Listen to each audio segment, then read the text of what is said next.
Hi guys, ako day si Edith.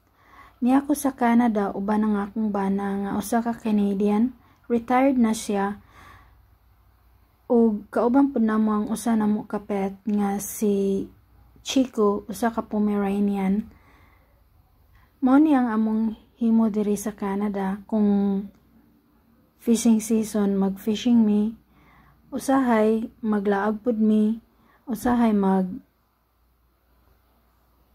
magpalupad mi sa among drone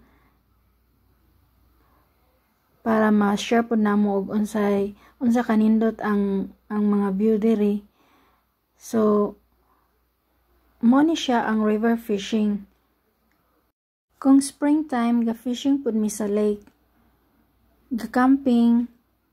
Hinaut nga inyo ming ubanan sa among mga adventure diri sa Canada para maipakita namo og unsa among kinabuhi diri, among simple nga kinabuhi.